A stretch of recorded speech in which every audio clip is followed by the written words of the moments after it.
Hello guys and welcome to my new video, and finally I'm doing Resto Druid guide. I know a lot of people wanted this video. I get asked every day about my Resto Druid and Resto Druid guide, when is it coming out. And basically, if you decided to play Resto Druid right now, 8.3 has been a mixed bag in terms of what happened to Resto Druids in Mythic Plus and in raids. Resto Druids are still one of the best Mythic Plus healers. They're still very competitive raid healers. In terms of the changes that happened in 8.3 at the very start, Resto Druids received a nerf mainly aimed at Mythic Plus performance with Mastery nerf, which basically means that you need more Mastery points in order to reach that 1% Mastery, which kind of affected stat priority a little bit, and we'll talk about that. And also they got Sunfire nerf trait nerfs, which also affected their overall DPS. But after that, Blizzard realized that, hey, these nerfs are also impacting, or at least somewhat impacting, the Resto Druid in raid, and Resto Druid in raid was not really the top performer anyways.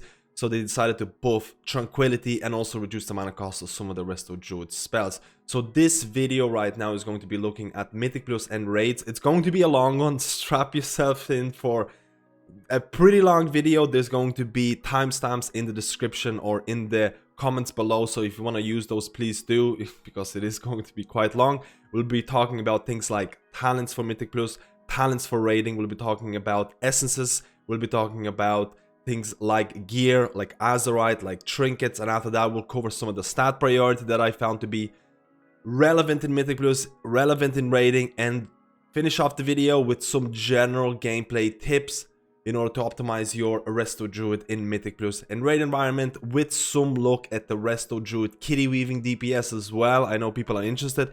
And to finish off the video, we'll talk about some of the corruption effects that are good for Resto Druids in raids and Mythic Plus. So let's get started with some of the talent overview for Restoration Druids. So we'll talk about the raid talents first, but just a disclaimer before watching this video, there are a lot of different builds available for Resto Druid, more so than any other healer in the game right now, where some builds or talent choices that are not regarded as really strong are still being used in the highest Mythic Plus or still being used in Mythic raiding. So keep in mind, there is a lot of different builds available that might work for you in certain situations, for certain bosses, for a certain raid comp, for a certain Mythic Plus comp. But I'll be talking about generic builds that I found to be strong, that would work for majority of the content out there. And in terms of the raiding build for Mythic Nihilota, Heroic Nihilota, I feel this is a very good starting build for most Resto Druids. Now, Scenario Worth tier 15. This could last hours about deciding which is the best option in raid and Mythic Plus. I feel Scenario Word is a good default choice. It's a hot, works with Mastery. Put it on a tango, put it on someone who's taking a lot of damage right now. Very easy to use. Keep a weak or something to tell you. Use it on cooldown pretty much. It gets extended by Flourish if you really want to min-max it to the extent. Now, I know that a lot of people are using Abundance right now. A lot of people are using Abundance in raiding scenarios, and basically with Abundance, it makes Regrowth a viable option to cast when you have a certain amount of rejuvenations. It'll increase or reduce the mana cost and increase the crit strike of Regrowth as well. So basically, the general consensus, if you have around 4+ rejuvenations out in the raid, it becomes viable to cast Regrowth as a filler instead of rejuvenation. Now, the reason why a lot of people use Abundance is because Nihilota generally has a lot of spot healing requirements. So basically, maybe a member is really low and rejuvenation is not going to be enough for them. They need instant healing, and Abundance with Regrowth is going to be very strong. Now, this also has a very good synergy with one of the traits or Azerite traits. It's very, very strong both in Mythic Plus and raid, and that is Rampant Growth. And we'll talk about that in the Azerite section of the video. But basically, Abundance is synergized as well with that Azerite trait. Nihilota has a lot of spot healing. I generally think Scenario Word is an easier option a lot of the times, but if you feel you're going to be using a lot of regrowths for a certain boss, Abundance is a good option, and it also synergizes well with Rampant Growth, Azerite trait, if you want to optimize it. Tier 30, usually, again, you can pick whatever in this tier. It doesn't really matter. I tend to go with Wild Charge a lot of times. Tier 45, I like Balance Affinity because it increases the range, especially on fights like Il'gynoth, where a lot of people are spread and things like that. So I generally like it. If you want to do DPS, again, Feral Affinity or for the extra movement can be strong. Guardian Affinity for the damage reduction if you're doing mythic content and you feel you might die and things like that. But generally speaking, tier 45, tier 60, tier 30, a general preference based on what you need at that given point. Like for example, Mass Entanglement is going to be pretty much mandatory on Skitra when you want to CC those ads. And tier 75, a lot of people will go Tree of Life. Tree of Life is probably the #1 choice right now. It's a 3-minute cooldown. A lot of people will, again, will not use it on cooldown. We'll talk about that in the gameplay section right now, so I just want to do a quick overview. Tier 90, Spring Blossoms is going to be generally the best option because Nihilota is so stacked right now. Now I know a lot of people have, myself included, has tested out Inner Peace because Vision of Perfection was buffed. Inner Peace or Tranquility was buffed very recently, and people have tried out this Mimi Vision of Perfection Inner Peace build where your Trank is gonna have like 1.5 minute cooldown combined with Flourish. I've tried it out, I didn't have the best results, but generally speaking, Spring Blossoms is going to be so strong because it adds that Mastery Hut. Everyone stacked in Nihilota. Inner Peace is probably going to be your option for Il'gynoth because, again, everyone's so spread. Maybe Drestagar, depending on what difficulty you're doing it on. Inner Peace will have 1 or 2 boss fights where it will be the best. Like I mentioned, Il'gynoth is definitely a clear option for Inner Peace. In tier 100, it's always going to be Flourish because of that burst healing that it provides. Again, it can extend your Tranquility Hut, it can extend your Scenario Word. It's generally a 1.5 minute cooldown, which you can combine with your Lively Spirits Azerite trait that makes your Innervate a little bit stronger. We'll talk about it later on. This is generally a good default build for Resto Druid in raid environments, where you can swap to Abundance if you feel you're going to be using more regrowths. Now let's go to the talent build for Mythic Plus, and quite a few things will change here. And again, I don't want to spend too much time, but I probably will, because tier 15 is, again, nearly every single option here is viable based on what you or the boss you're going to do, or what Mythic Plus affix it is, what group composition it is. Generally speaking, Scenario Ward is going to be the best single target option here. If your tank needs healing Scenario Ward, put it on the tank. It adds additional Mastery Hut. The more hots you have on the tank, the more healing you can do. Tier 30, personal choice. Wild Charge is very good. Tier 45, always Feral Affinity. You want that kitty DPS as Resto Druid. You want to provide DPS as a healer. This is the meta in 8.3. It's been the meta in BfA so far. Tier 60, again, depends. Typhoon is a good choice. Tier 75, Cultivation. Very passive, easy talent that's going to proc an additional hot when a person dips quite low. Tier 90, Spring Blossoms is still the #1 choice. Again, more mastery. You can see where I'm going. More mastery, more healing. More talents that add mastery, more healing you're going to be doing. And also Photosynthesis is probably going to be a #1 choice. And the main reason here, this is to some extent referred to as the global cooldown build. It doesn't require a lot of global cooldowns to provide a lot of healing. Keep Life Bloom on the tank with Photosynthesis. If you have Rejuvenation, if you have Regrowth Hot on them, if you have Spring Blossoms from Efflorescence, they have a lot of passive healing. This means that you're able to go into kitty form and do DPS. That's the name of the game right now with this build. There are other viable options here, but a lot of people will like this because it frees you up to do more damage. And believe me, kitty weaving and things like that are extremely fun as a Resto Druid. Now, tier 15, this can change a lot. For example, Prosperity can actually be a very viable choice, even though this is a prime example where tier crafting meets the in-game use or in-game gameplay. Technically speaking, Prosperity is not that great when you look at tier crafting numbers. But if you're doing fights like, for example, Freehold, if you're doing King's Rest, where there is a lot of single target healing needed, where a person doesn't get topped up instantly, they will die. Prosperity becomes a viable option in those fights. And a lot of people, when doing high tyrannical Freehold keys, high tyrannical King's Rest keys, they might use Prosperity with double growth tending Azerite trait, which also will leave a hot on them after you use Swiftman. This might work if you're doing those keys. For example, Abundance might actually become a viable option when you feel you're going to be using regrowths on everybody in the party. So for example, Galvanix or the third boss in Temple of Cetralis, there's a huge amount of AoE damage happening. You will apply rejuvenations on everybody, but you will also need to top them up using regrowths because the damage that's happening is insane. All of a sudden, Abundance is going to be a viable choice because you're spreading your regrowth hots on everybody. On top of that, it's going to reduce the mana cost of regrowth, meaning that a high tyrannical Galvanix in Temple of Cetralis, the third boss, your mana might not be that big of an issue. Even on affixes like Bursting, if you feel, or Explosive or whatever, or Grievous, where you feel you're going to be using regrowths way more than usually, Abundance will or can be a decent option. So tier 15, depending on what affix, depending on what group composition you have, all of these can be viable. And I've even seen people using Prosperity and Soul of the Forest because they feel they need that burst healing rather than continuous healing. So that's why I say a lot of these talents can be useful based on the situation, but I feel this is one of the clear winners in terms of default choices for those beginner Resto Druids or Resto Druids who are looking to optimize their healing and DPS. This is a good choice. Now let's look at the raid essences for Restoration Druid, and there's going to be a couple of different suggestions here based on what bosses you're doing. Again, general consensus, I have tried out Vision of Perfection build, I've tried out the Inner Peace build, and it kind of works.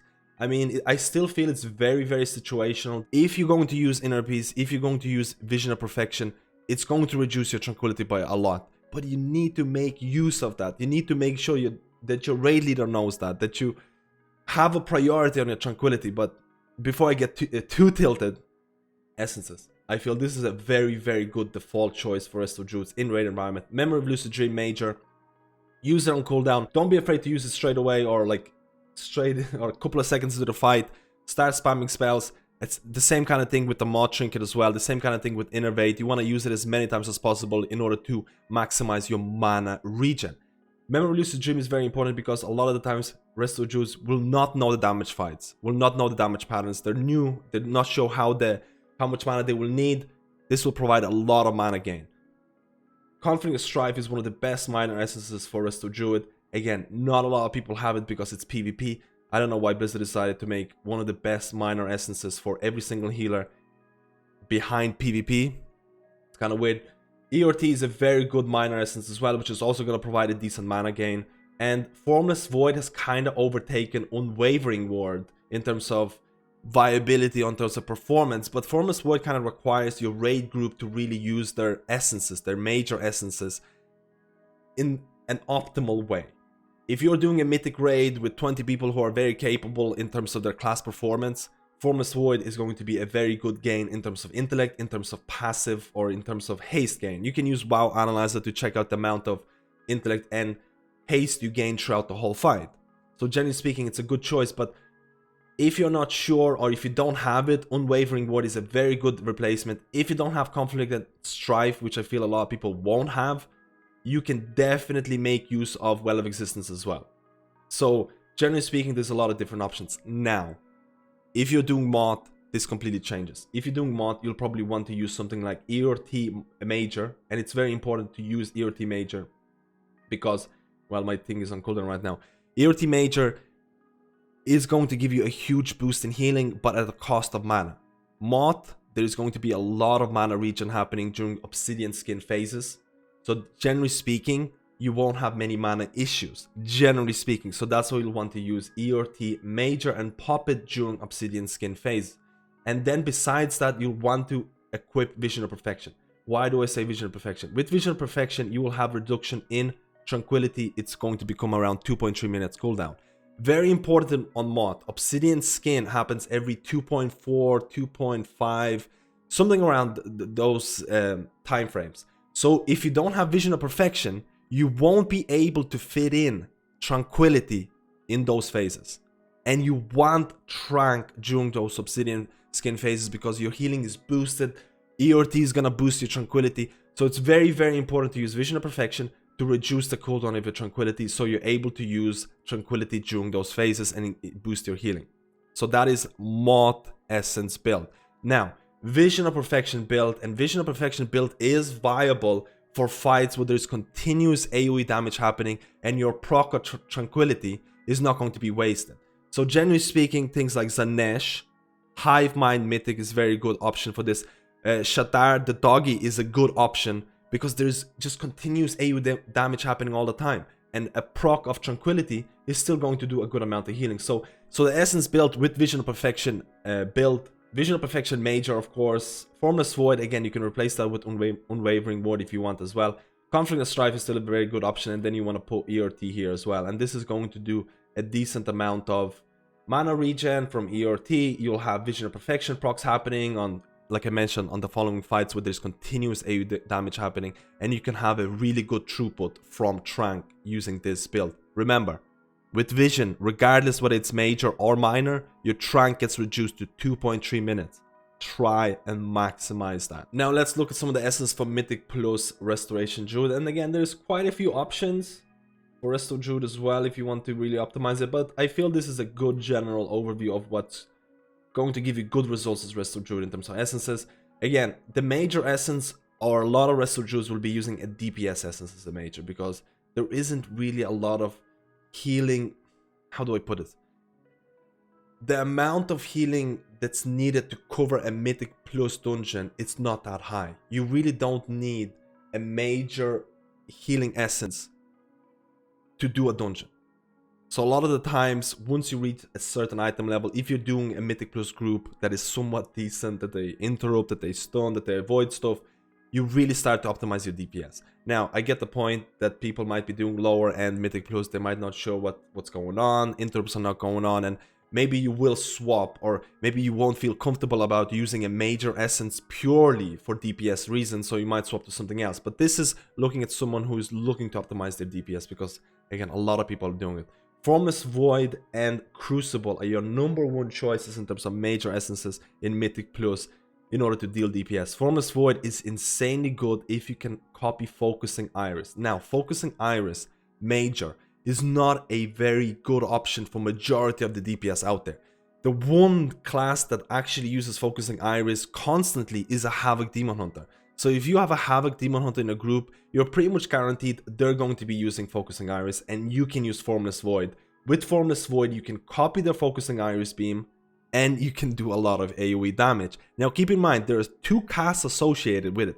You will have to hover over the Demon Hunter, or the person who's using Focusing Iris. You will need to click Formless Void, which is going to have a cast associated with it. Then you have the copy of the Focusing Beam, and then you have to also use the Focusing Iris, which also has a cast.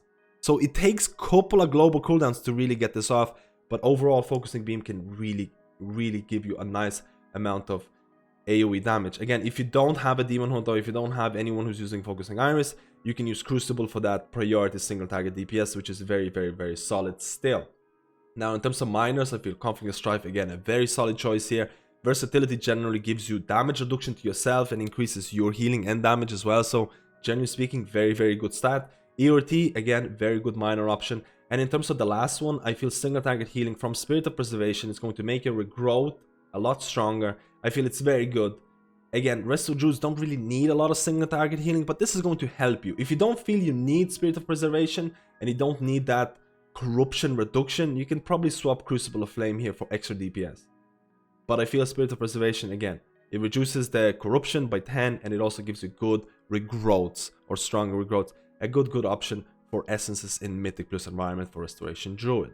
Now, in terms of Azerite and Gear for raiding Resto Druid, and I feel it's very similar to Mythic Plus in terms of a lot of the Azerite traits do not stack for Resto Druid, or at least Resto Druid specific Azerite traits, they do not stack. So that's why you have a wide variety of Azerites that a lot of Resto Druids are using in Mythic Plus and raids, with the exception of, you know, the generic ones like Heart of Darkness, which is a very good stacking trait to have both in raids and Mythic Plus if you get to have it.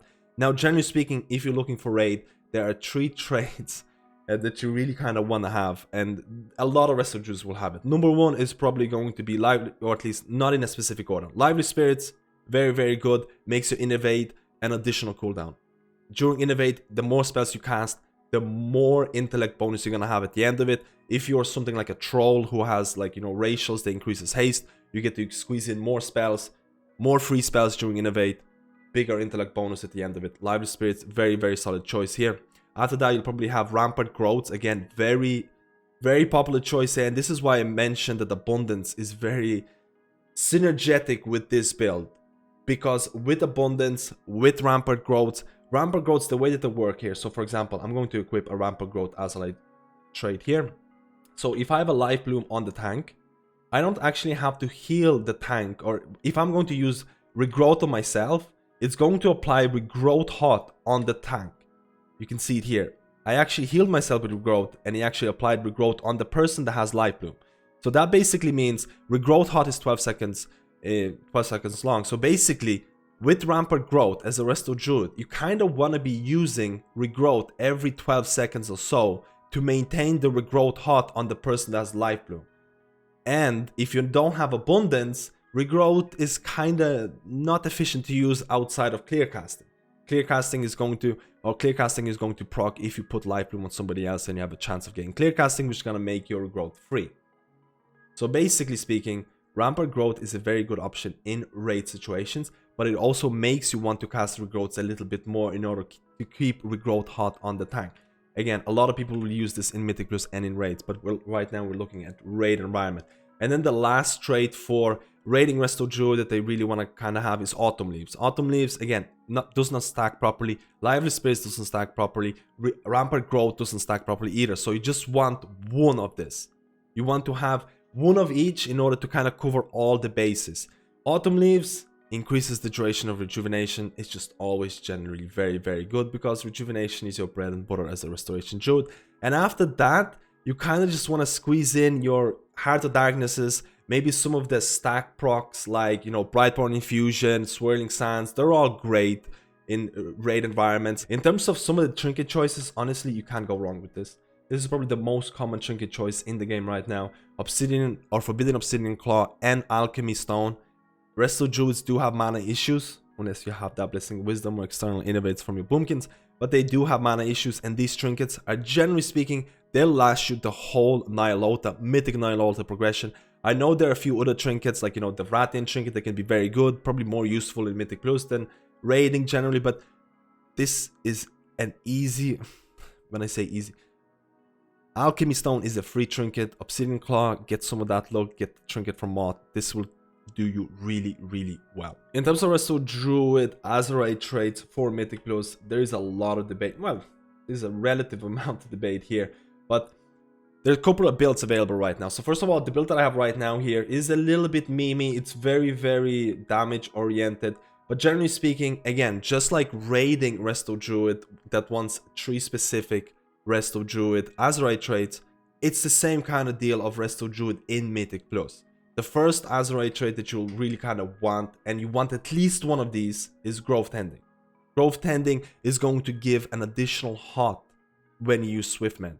And there are builds available out there, Resto Druids that are using multiple of this in order to make their Swiftmend even stronger. They might use Prosperity to get more Swiftmends out. So there are kind of interesting builds out there available. I tend to believe, or for me at least, having at least one Growth Tending is very, very important. It's going to work with Mastery. It's going to help you with that spot healing. It's going to help you with that tank healing. It's going to be very important on things like I mentioned, Freehold Tyrannical, King's Rest Tyrannical.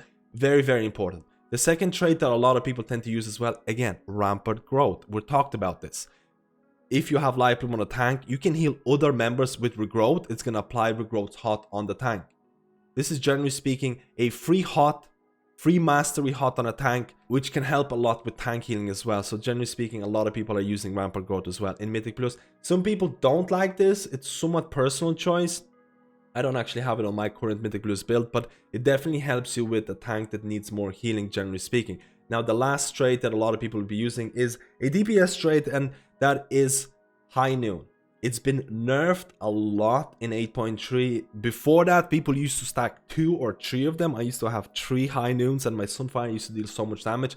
It's been nerfed heavily, and honestly, I have 2 of them in my current build, and there's really no reason for me to have 2.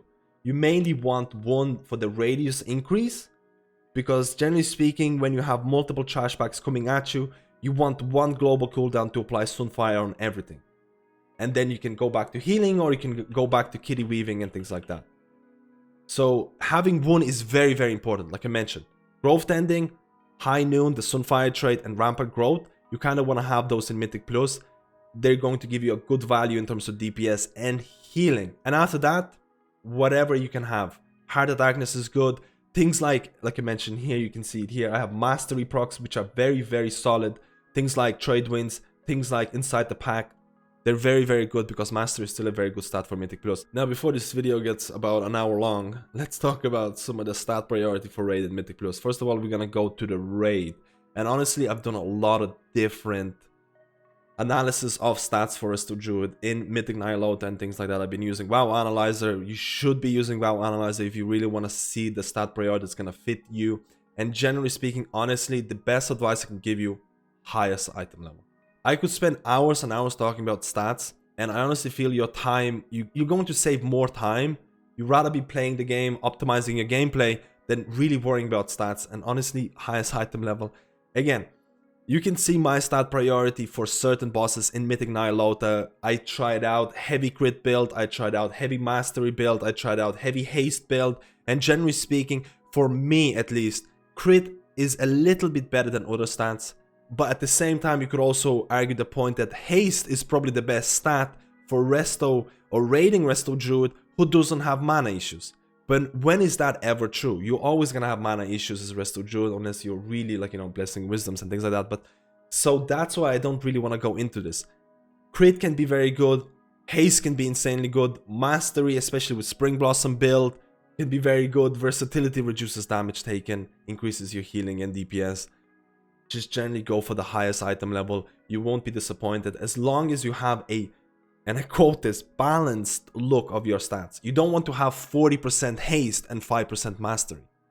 You don't want to have such an imbalance. You want to have, generally speaking, a balanced outlook.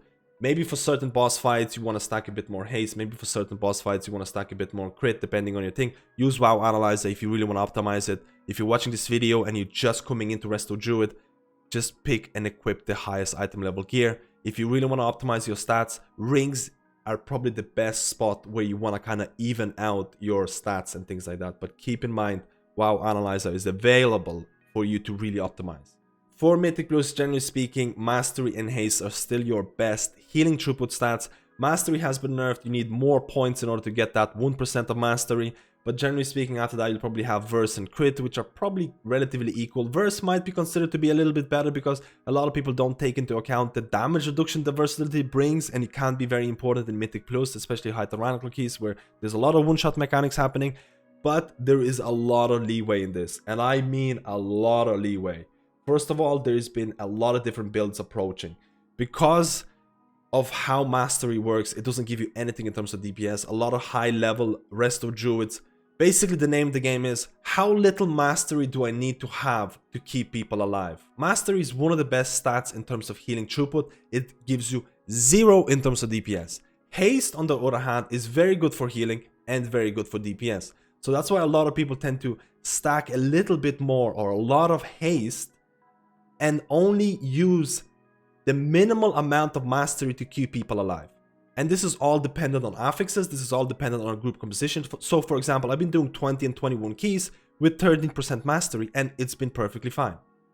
If you go to a mythic week where you have healing affixes like Grievous, maybe people are not dealing with bursting or not dealing with explosives or whatever, and all of a sudden you might want to go with more mastery build. Like I have a 13% mastery build and then I have a 16% mastery build, which I tend to change around based on which tank am I healing? What is the healing affix?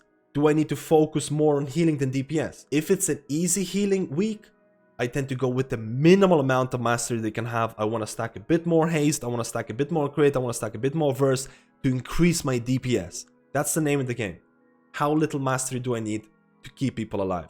If you're a new Resto Druid, poking scenarios, you're not sure how to, you're not sure what every boss mechanic does, what every trash mechanic is, people are not interrupted, people are not stunning, generally speaking, there's going to be more healing needed. You might not feel comfortable about healing or dealing DPS, and haste and mastery are gonna give you the best healing throughput for Resto Druid. And after that, after you feel more comfortable, you can start optimizing, reducing your mastery, trying to do more DPS and things like that once you get more comfortable with your Resto Druid. Now, general playstyle for Resto Druid. Let's talk about raids first, then Mythic Plus, then some of the kitty weaving DPS. So first of all, let's start with raiding Resto Druid. First of all, you'll have a lot of cooldowns to keep track of because you'll have Tree of Life, you'll have Flourish, you'll probably have Lively Spirits, Azerite Trade, which I don't have right now here, but you probably have Lively Spirits, Azerite Trade as well, which is gonna, to some extent, can be called as a mini cooldown as well. So you have a lot of cooldowns. The bread and butter of Resto Druid, keep a Fluorescence down because you'll probably be using Spring Blossoms. It's very important to kind of keep it in melee group or maybe stacked range group. Life Bloom, keep Life Bloom on a tank. Generally speaking, on a tank or someone who's taking continuous damage. And if you have Scenario Word, use it on cooldown. Generally speaking, use it on cooldown on someone who's taking constant damage, aka tank. And then after that, AoE damage happens, you Wild Growth, you keep rejuvenations down on people. If you're running Abundance, you might consider, after you have 4+ rejuvenations on the raid, you might consider using Regrowth instead. So this is your bread and butter. This is how you generally play your Resto Druid. Now, how do you combine cooldowns? And this is the biggest issue I've seen. You want to have the highest uptime of cooldowns during a boss fight, meaning that holding on to your Tranquility for 4 minutes is not great. Holding on to your Tree of Life for too long is not great. Holding on to your Innervate for too long is not great. This is the kind of thing that I've seen when overlooking other people's logs, when looking at a lot of the mistakes that other Resto Druids make. Use cooldowns as much as possible. You probably don't want to overlap cooldowns too much. You don't want to use Tree of Life with Innervate. Depending. A lot of the Nyalotha boss fights have continuous AoE damage happening, which is very different from Eternal Palace. In Eternal Palace, you had a lot of burst and then nothing. Nyalotha, continuous damage throughout. So you kind of want to chain. Maybe you want to use Tranquility, then followed by Flourish, because Flourish is going to extend the Tranquility hot, then followed by Tree of Life, then followed by Innervate with Lively Spirits. That's the kind of thing that I've seen throughout. You kind of want to have an overview in your head about what cooldowns you're going to be using. How do you optimize Lively Spirits Azerite trade with Innervate? So you kind of want to use Innervate as often as possible, but you also want to use Innervate a couple of seconds before damage happens. Generally speaking, pre-hotting is a thing as Resto Druid. You want to apply your rejuvenations, you want to apply your hots before damage is going to hit. That's the general consensus of Resto Druid. You don't want to apply rejuvenations when the damage happened and all the other healers are trying to snipe you and heal the other people before you can heal them. Because again, you're a hot healer. It takes time for your hots to build up. And especially with Mastery, you want to have as many hots on people as possible. So that's why with Innervate, you kind of want to use it a couple of seconds before a damage is going to happen. If you have Troll Racial Berserking, is really, really great because you're going to have more hots out. You want to use as many rejuvenations as possible, but you also want to get your Efflorescence in there. You want to get Wild Growth in there. They're free. Remember, they're actually free. Because you have Berserking as a troll, you get to have more haste. You get to include more spells in Innervate. Because you have Lively Spirits, the intellect bonus is going to be bigger. And after that, you can see it here. I have right now a couple of stacks. My intellect is increased by 1,700. So right now, it's a mini cooldown. If you want, you can use Flourish after that. A lot of people tend to use this. They use it, Innervate, Lively Spirits, and then they use Wild Growth, and then they Flourish.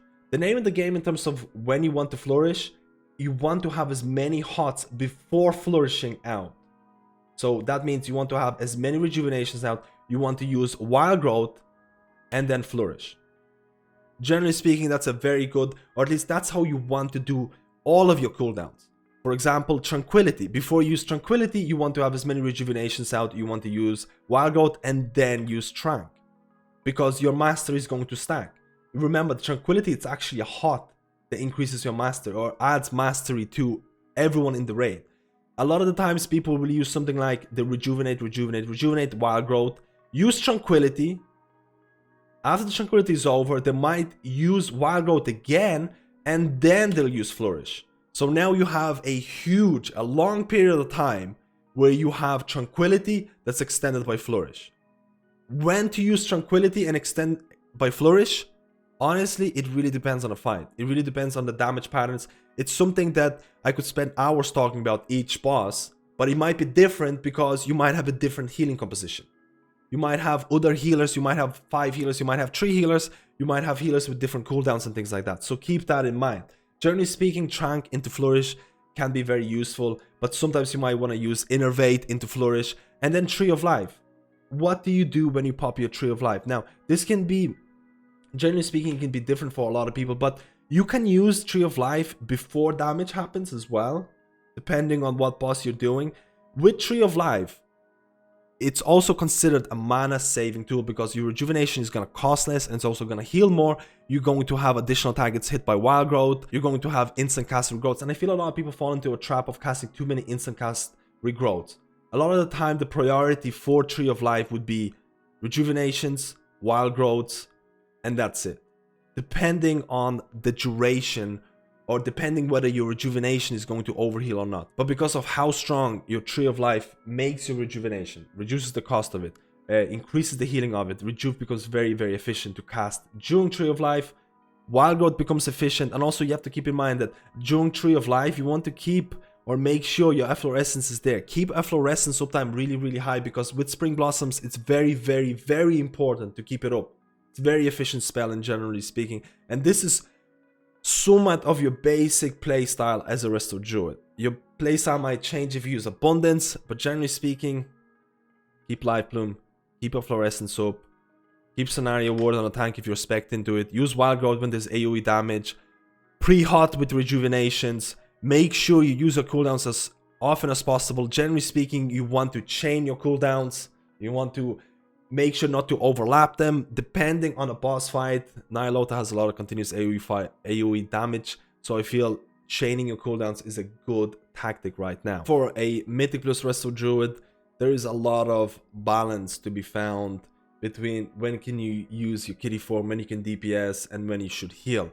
Kitty or Resto Druid in Mythic plus I feel is extremely fun Mythic plus healer, because you have so many huts that you can apply, you have so many dots that you can apply on enemy targets, and you have so many bleeds as well, which again makes this over time gameplay.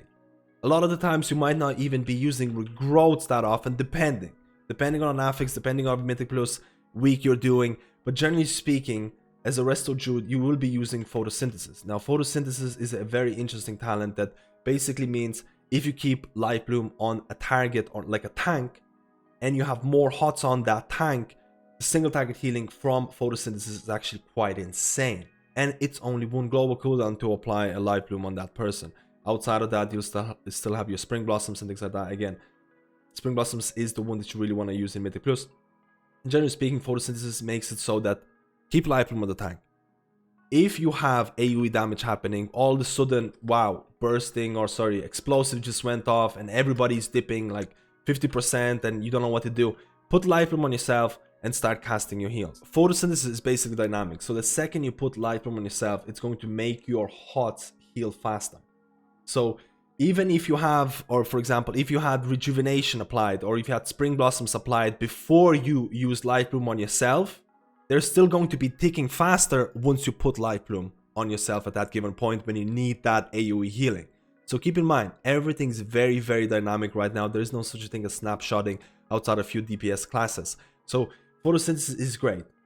You basically swap your Life Bloom between your tank and Life Bloom between yourself in order to provide additional AoE healing through faster hots. Everything in this game is dynamic, and it's not even that bad to refresh a hot a little bit early. As long as you refresh a dot or a hot that has around 30% left of its duration, the remaining duration will be added to the refresh, and Life Bloom is a great example of this. It has around a 15-second duration, similar to rejuvenation as well. So that means I can actually refresh Life Bloom at around 4.5 seconds left, and it's going to bloom and it's going to add the additional seconds. You can see it right now, it bloomed and I had a longer duration of Life Bloom.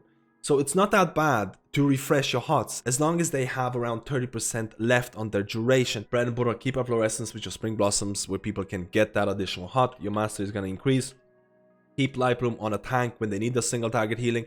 Make sure you have as many hots on a tank as possible. So that means things like rejuvenation, things like Scenario Ward. Remember, Regrowth leaves a hot. If you're using Rampart Growth, you don't even have to heal a tank to apply that Regrowth's hot on them. You also have Swiftment with Growth Tending, that's also going to have an additional hot on them. Wild Growth adds an additional hot on them. Tranquility adds an additional hot on them. There's a lot of ways of applying hots. So trying to maintain them or trying to keep as many hots on the tank as possible, that's the name of the game. Keeping Efflorescence down, again, like Life Bloom on a tank, Life Bloom on yourself when you need that increased hots, make them faster in order to help you with that AoE healing is very important. Again, a lot of the weeks you might have to use Regrowth as well, because keeping hots is not going to be enough. So you will have to resort to Regrowth spam. There's going to be a lot of weeks where you might need that. You might start considering Abundance in those situations. If you need really strong spot healing that is happening very often, King's Rest, freehold, prosperity, double growth ending can be a viable option. Generally speaking, when approaching DPS as Resto Druid, you want to maintain Sunfire and Moonfire on targets. Again, Sunfire, High Noon, Azerite Gear is very important because it increases the radius, so basically you only need one global cooldown to apply Sunfire on a lot of mobs. And on Healing Intensive Mythic Plus, you can just use one global cooldown to do 10-15k DPS just from Sunfire alone. If you're using kitty form, and you should be using kitty form, you can enter a bot. Like, again, it depends on how many mobs you have, but let's say you enter a boss fight or enter a trash pack, you kind of want to go into stealth and use an improved Rake. Now, Rake is also going to stun and go and deal 100% increased damage, and you kind of want to, you know, start with it. Now, you won't be able to enter every trash pack in stealth because sometimes it's going to be chain pulling, and after that, it really depends. You can build your points with Shred, but you have to decide, is this mob going to live long enough for me to apply 5 combo point rip on them? Or is this mob going to die very soon and you want to use your Ferocious Bite? Keep in mind, Ferocious Bite is going to deal double the damage if you have more or if you have 50 energy. So you need to make sure you have 5 combo points and this target is about to die. I'm going to wait for 50 energy and I'm going to use Ferocious Bite. If the person, like for example, I'm going to apply, if there are multiple targets, they're going to live for a long time, just apply Rake on all of them for additional bleed damage. Make sure Sunfire and Moonfire are ticking on them. So you're going to have to go in and out of your kitty form. If you want to build additional points, you can use Shred. And let's say for this example, this mob is going to live a long time. I'm going to apply Rip on them. Okay, Sunfire dropped. I'm going to keep Sunfire on them. Moonfire is about to drop. Rake is about to drop and this mob is going to live a long time. I'm going to apply Rake on this. I'm going to apply Rake on this as well. Okay, this mob doesn't have Rip. I'm going to apply Rip on it as well. So this is generally what you might be doing on things like fortified weeks where mobs live a long time, like 15, 20, 25 seconds. If you feel they're not going to live that long, again, Sunfire, Moonfire, you want to keep as many dots and bleeds on them as possible. But if they're not living long enough, just swipe. Swipe is always going to give you a good way of applying a lot of AoE damage and also getting combo points. Once you reach the 5 combo points, you have to decide. If this mob is not living long enough, I'm gonna use Ferocious Bite. Again, if you're using Ferocious Bite, try and get 50 energy before doing that. Generally speaking, this is what you really be doing. In and out of your kitty form, applying Sunfires, applying Moonfires, applying bleeds on mobs that are going to live a long time, or using constant or instant AoE damage through swipe and instant single target damage through Ferocious Bite when you have 50 energy accumulated and 5 combo points. Now, if you're generally talking about corruption, there's a lot of good corruption or decent corruption out there for restoration druids out there. Unfortunately, Flash of Insight, the axe that you get from Chestercar, is not really usable by Resto druids, and that's like one of the best corruptions out there. I don't know why Blizzard decided to do that, but they're punishing Resto druids for no apparent reason. But generally speaking, there's a lot of corruption that's good for you out there. In my raid setup, honestly, I've been using a lot of the stat procs. They're very, very decent. I've been using corruption that increases your secondary stats as well. Like for example, I have my mastery proc here. I have my mastery increase here as well. Again, I tend to use my haste one as well, depending on a raid where I don't need mana or I won't have mana issues as well. Keep in mind that these stat increase corruptions, they get exponentially or they get better the more of a stat you have. So for example, I only have 14, or let's say if I had 10% mastery, this corruption that's going to increase the amount of mastery you gain from all sources by 12%, when I only have 10%, is not going to be all that great. So you have to keep in mind, this is one of the prime examples where haste fist weaving monks will use any of the stat increases for haste because they have like 40% haste. So 12% of 40 is going to be substantially bigger than, you know, my 10% mastery or whatever. So keep that in mind. On the flip side, this gets a lot better the more of that stat you have. So I do tend to swap my haste increase here a lot of the times. Leech is always a solid choice. It's just free healing for Resto druids, generally speaking. Again, it does tend to decrease the more you get off it, but it really depends on how much you have already off that leech. Void Ritual is a very, very solid choice. I think it's one of the most solid choice right now in terms of Resto druids for increasing their secondary stats, and secondary stats are a lot better than their intellect. Generally speaking, healers in BfA, intellect is your worst stat.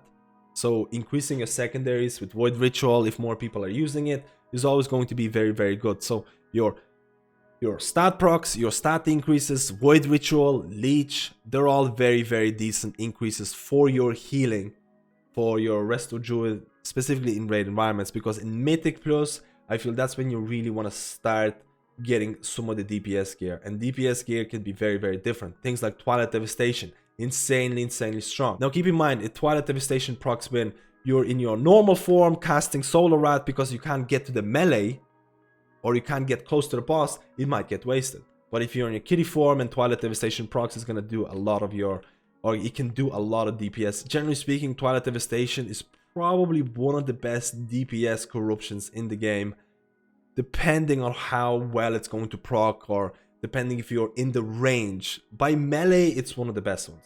Now, another one that's really solid DPS wise is Gushing Wounds. Now, there's only rank 1 of Gushing Wounds. I don't know why Blizzard decided to do that, because if there was rank 2, rank 3, this would probably be one of the best ones. It just basically is a dot. It's a dot that's gonna deal damage, and generally speaking, per corruption, it's really solid. Twilight Devastation, Gushing Wounds, if you have these, your DPS in Mythic Plus is going to be substantially increased. And outside of that, again, I'm using things like Haste procs, I'm using things like Masterful, depending on, again, I have a different builds based on increasing my mastery for healing intensive fights, and reducing my mastery and using other corruption when I don't need that mastery. So keep in mind, there's a lot of different corruption that's available out there. Void Ritual is very solid for things like raids, where you can have more people using it. Void Ritual can be strong in Mythic Plus as well. But generally speaking, in Mythic Plus, I feel you want to go more DPS corruption than healing. So that's why I'm using Gushing Wounds, that's why I'm using Twilight Devastation, and they can be very solid. Again, this was an insanely long video, probably the longest video that I've ever done. I probably should have split it into 2 Mythic Plus and raid guides, but there are timestamps there. I really want to know your opinion about Resto Druid. Maybe if you have other tips about optimizing your raid performance, optimizing your Mythic Plus performance, or maybe you found new Azerite traits or corruption that works for you, let me know, guys. I really appreciate your support and help through Patreon, and if you enjoyed the video, please like and subscribe. It really helps me to continue doing these hour-long videos. Thank you guys, and I'll see you in my next guide.